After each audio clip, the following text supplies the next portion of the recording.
पिछले वीडियो में हम लोगों ने थर्मोडायनेमिक्स का चैप्टर स्टार्ट किया था। इसमें हम लोगों ने जनरली बेसिक डेफिनेशंस पढ़ी थी। हम लोगों ने थर्मोडायनेमिक्स के डेफिनेशंस क्या है और कुछ हमने इससे रिलेटेड कुछ टर्म्स पढ़े थे, जैसे कि हम सिस्टम क्या होता है, सराउंडिंग्स क्या होता है, बाउंड्री क्या होता है। इसके बाद हम लोगों ने कुछ और चीज़ें पढ़ी थी, जैसे कि open system, close system, isolated system, intensive properties और एक्सटेंसिव प्रॉपर्टीज। तो ये सारी जितनी भी थी वो सारी बेसिक डेफिनेशन थी। ठीक, अब वहीं उसी में हम लोग आगे बढ़ते हैं और नेक्स्ट टॉपिक हम लोगों का है थर्मोडायनेमिक इक्विलिब्रियम, मतलब ऊष्मागतिकी की साम्य। थर्मोडायनेमिक इक्विलिब्रियम हमारे तीन टाइप के होते हैं। पहला मैकेनिकल, दूसरा थर्मल, तीसरा केमिकल, मतलब यांत्रिक, ऊष्मीय और रासायनिक। इसमें क्या होता है, मैकेनिकल इक्विलिब्रियम की डेफिनेशन ये है कि किसी भी सिस्टम का कोई भी पार्ट अगर किसी अदर पार्ट में, मतलब किसी भी सिस्टम का कोई एक पार्ट किसी दूसरे पार्ट पर अगर कोई मैकेनिकल वर्क नहीं करता है तो फिर उस टाइप के इक्विलिब्रियम को हम लोग मैकेनिकल इक्विलिब्रियम मतलब यांत्रिक साम्य कहते हैं। मतलब सिस्टम का कोई भी एक पार्ट दूसरे पार्ट पे कोई वर्क नहीं करता, मतलब पूरे सिस्टम में कहीं पर भी मैकेनिकल वर्क नहीं होता है। मैकेनिकल वर्क नहीं होने के कारण ही इसको हम लोग कहते हैं मैकेनिकल इक्विलिब्रियम। ठीक, इस पूरे इक्विलिब्रियम में हमारा प्रेशर कांस्टेंट रहता है। ठीक, सेकेंड हमारा है थर्मल इक्विलिब्रियम। थर्मल इक्विलिब्रियम में क्या होता है कि सिस्टम में कहीं पे भी किसी एक पार्ट से दूसरे पार्ट की ओर हीट का फ्लो नहीं होता है। मतलब कोई भी अगर एक पार्ट ले लिया सिस्टम का और दूसरे पार्ट को चेक करेंगे तो कोई एक पार्ट का टेम्परेचर ज़्यादा और दूसरे पार्ट का टेम्परेचर कम, ऐसा इसमें पॉसिबल नहीं होता है। मतलब हीट का फ्लो एक ओर से दूसरी तरफ नहीं हो पाता। इसका मतलब इस पूरे प्रोसेस में टेम्परेचर क्या रहता है, कांस्टेंट रहता है। तीसरा हमारा क्या है, केमिकल इक्विलिब्रियम। केमिकल इक्विलिब्रियम का मतलब है कि पूरे सिस्टम का केमिकल कंपोजिशन एक जैसा रहता है। There is no change in chemical structure और chemical composition in any system. Okay, अब हमारा नेक्स्ट हमारा टॉपिक है थर्मोडायनेमिक प्रोसेस, ऊष्मागतिकी प्रक्रम। ये बहुत ही ज्यादा इंपॉर्टेंट टॉपिक है। आपको इस टॉपिक को ध्यान से पढ़ना पड़ेगा क्योंकि इससे रिलेटेड बहुत से क्वेश्चन आपको आगे मिलने वाले हैं। ठीक, हम लोग स्टार्ट करते हैं पहले आइसोथर्मल प्रोसेस से। आइसोथर्मल प्रोसेस क्या होता है, पहली बात हम लोग समझ ले पहले थर्मोडायनेमिक प्रोसेस क्या है, फिर हम लोग उसके टाइप्स पे आते हैं। तो थर्मोडायनेमिक प्रोसेस क्या है, जैसे मान लिया कोई सिस्टम है, कोई सिस्टम का स्टेट में अगर हम परिवर्तन कर रहे हैं, किसी सिस्टम के एक स्टेट को दूसरे स्टेट में कन्वर्ट किया जा रहा है, तो उसे हम लोग कहते हैं थर्मोडायनेमिक प्रोसेस। मतलब किसी एक स्टेट पर वॉल्यूम कुछ और था, अब हमने चेंज किया, उसका स्टेट चेंज हो गया, मतलब वॉल्यूम और चेंज हो गया। जैसे पहले स्टेट का वॉल्यूम V1 और अगले स्टेट का वॉल्यूम V2। ठीक है, तो ये सारे परिवर्तन को हम लोग कहते हैं क्या, थर्मोडायनेमिक प्रोसेस। अब आप वॉल्यूम भी ले सकते हैं, टेम्परेचर भी ले सकते हैं, प्रेशर भी ले सकते हैं, जो हमारे फैक्टर्स में यूज होते हैं आप सारे ले सकते हैं। ठीक, अब हम लोग आते हैं इसके टाइप्स है। तो पहला टाइप्स हमारा है आइसोथर्मल प्रोसेस, मतलब समतापी प्रक्रम। ये कैसा प्रोसेस है, ये एक ऐसा थर्मोडायनेमिक प्रोसेस है जिसमें पूरे चेंजमेंट में, पूरे परिवर्तन में टेम्परेचर हमेशा कांस्टेंट रहता है। This is the type of process in which temperature is constant throughout the process. This process is called isothermal process, मतलब समतापी प्रक्रम। ये एक प्रकार का ऐसा प्रक्रम है जिसमें पूरे प्रक्रम के दौरान ताप निश्चित रहता है, नियत रहता है। अगला हमारा है एडियाबैटिक प्रोसेस, मतलब रुद्धोष्म प्रक्रम। सेम डेफिनेशन है कि इसमें पूरे प्रोसेस के दौरान जो हीट है वो हमेशा कांस्टेंट रहेगी, मतलब हीट का चेंजमेंट नहीं होगा। जो पहले स्टेट में हीट बनी हुई थी वो दूसरे स्टेट में भी हीट वही रहनी चाहिए, बाकी आप कोई परिवर्तन करें। तीसरा हमारा आइसोकोरिक प्रोसेस। आइसोकोरिक प्रोसेस का मतलब है कि थर्मोडायनेमिक प्रोसेस, वो ऊष्मागतिकी प्रक्रम जिसमें वॉल्यूम कांस्टेंट रहे। स्टार्टिंग में आपने जो वॉल्यूम लिया है, चेंजमेंट के बाद, परिवर्तन के बाद भी वॉल्यूम वही रहना चाहिए, तो वो हमारा होता है आइसोकोरिक प्रोसेस, मतलब सम आयतनिक प्रक्रम। फिर अगला हमारा है आइसोबारिक प्रोसेस, समदायी प्रक्रम। इसमें आपको किसी भी थर्मोडायनेमिक प्रोसेस के दौरान प्रेशर को कांस्टेंट रखना है।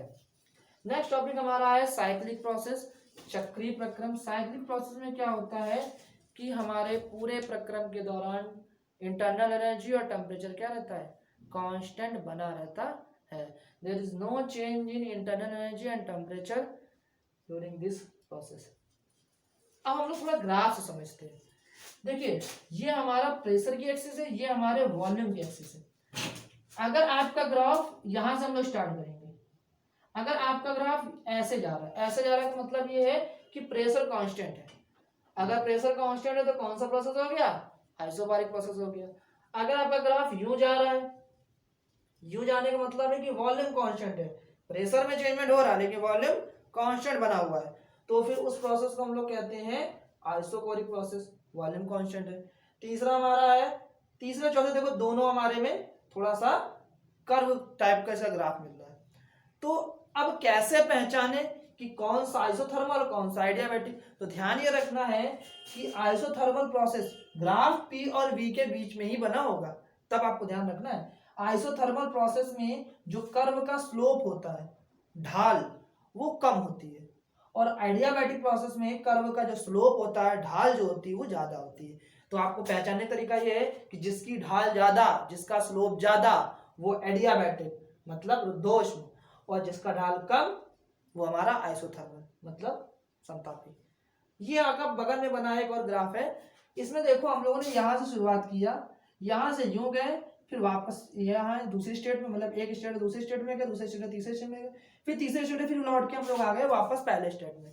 मतलब हमें प्रोसेस ऐसा करना है कि पूरे प्रोसेस के दौरान लास्ट प्रोसेस ऐसा होना चाहिए जो आपको फर्स्ट प्रोसेस में घुमा के लेकर आए, तो वो हमारा क्या होता है, साइक्लिक प्रोसेस। मतलब ये एक प्रकार का ऐसा प्रोसेस है जिसमें कई सारे स्टेप्स तो होते हैं, तो लास्ट स्टेप आपको वापस लौट के ओरिजिनल पहले वाले स्टेप में लाता है, तो इसे हम लोग कहते हैं साइक्लिक प्रोसेस।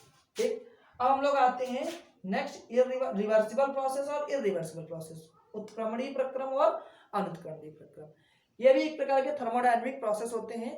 तो जैसे मान लिया हम किसी भी सिस्टम के स्टेट को एक से दूसरे में कन्वर्ट कर रहे हैं, मतलब उसकी अवस्था में परिवर्तन कर रहे हैं, एक स्टेट से दूसरे स्टेट में उसको लेके जा रहे हैं, तो हमारे पास दो तरीके से वर्क हो सकता है। या तो आप छोटे छोटे छोटे छोटे स्मॉल स्टेप्स में इसको लेके जाएं, या तो आप छोटे छोटे बहुत ही छोटे छोटे और इन्फिनाइट स्टेप्स में इसको आप दूसरे स्टेट पर लेकर जाएं। अगर आप ऐसा करते हैं कि बहुत ही छोटे छोटे छोटे छोटे स्टेट में एक स्टेट से दूसरे स्टेट में कन्वर्ट कर रहे हैं बहुत छोटे छोटे स्टेप्स में, तो वो हमारा होता है रिवर्सिबल प्रोसेस। इसमें क्या होता है, हर एक, क्योंकि हर एक जो स्टेप है बहुत छोटा है, तो हर एक स्टेप क्या होता है, रिवर्सिबल होता है, और आप छोटे छोटे छोटे छोटे इन्फिनाइट स्टेप में लेकर जाएंगे तो आपका जो प्रोसेस होगा वो रिवर्सिबल होगा। और दूसरा हमारा होता है इरिवर्सिबल प्रोसेस। इरिवर्सिबल मतलब ये है कि आप एक स्टेप को दूसरे स्टेप में, एक स्टेट को दूसरे स्टेट में एक ही स्टेप में लेकर जाएं, मतलब एक अवस्था को, एक स्टेट को दूसरे स्टेट में कन्वर्ट करना है तो एक ही स्टेप में आप लेके चले जाएं, या दो स्टेप में लेके चले जाएं, तो फिर वो हमारा होता है रिवर्सिबल इरिवर्सिबल प्रोसेस। दुनिया में कोई भी ऐसा प्रोसेस, ऐसा प्रक्रम नहीं है जो क्या हो, रिवर्सिबल हो। ये हमारा केवल एक कल्पना है, ये एक प्रकार का इमेजिनरी प्रोसेस है, ये प्रोसेस संभव ही नहीं है हमारे दुनिया में। ठीक, अगला हमारा इरिवर्सिबल प्रोसेस है, ये हमारा रियल प्रोसेस है वास्तविक प्रक्रम में, ये हमारे दुनिया में, हमारे यूनिवर्स में हर एक प्रोसेस पर अप्लाई होता है। ठीक, अब हम लोग आते हैं हीट पर, तो ध्यान रखना है इसको हम लोग यहाँ कैसे किससे नोट करेंगे, स्मॉल क्यू से। अब हीट होता क्या है, तो जैसे मान लिया, पहली बात तो हीट एक टाइप की एनर्जी होती है।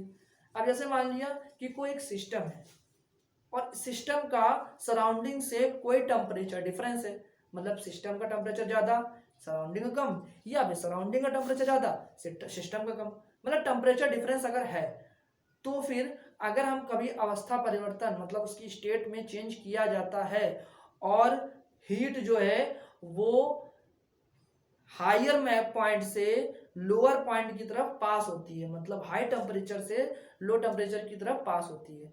कहने का मतलब है कि किसी भी सिस्टम का सराउंडिंग से कोई ना कोई टेम्परेचर डिफरेंस है और उसको हम लोग स्टेट को चेंज कर रहे हैं, तो होता यह है कि एनर्जी जो होती है वो हाई टेम्परेचर से लो टेम्परेचर की तरफ फ्लो होती है, उसी फ्लो ऑफ एनर्जी को हम लोग कहते हैं क्या, हीट। अब अगर सिस्टम, अब यहाँ पे दो कंडीशन है, अगर system absorb by the system, heat absorb by the system, मतलब ये हीट किसी सिस्टम के द्वारा एब्जॉर्ब की जा रही है, मतलब बाहर से सराउंडिंग से हीट अंदर सिस्टम ले रहा है, तो उसके लिए जो क्यों रहता है हमेशा पॉजिटिव साइन के साथ रहता है। लेकिन अगर सिस्टम खुद हीट रिलीज कर रहा है बाहर की तरफ, इसका मतलब उसके अंदर की एनर्जी कम हो रही है ना, उसके अंदर की हीट कम हो रही है, इसलिए क्यों उसके लिए क्या होता है, निगेटिव होता है। ये बताया होगा कि जो हीट की एसआई यूनिट होती है जूल होती है, इसको हम लोग कैलोरी में भी रिप्रेजेंट कर सकते हैं, और 1 कैलोरी इक्वल टू होता है 1.4.18 जूल।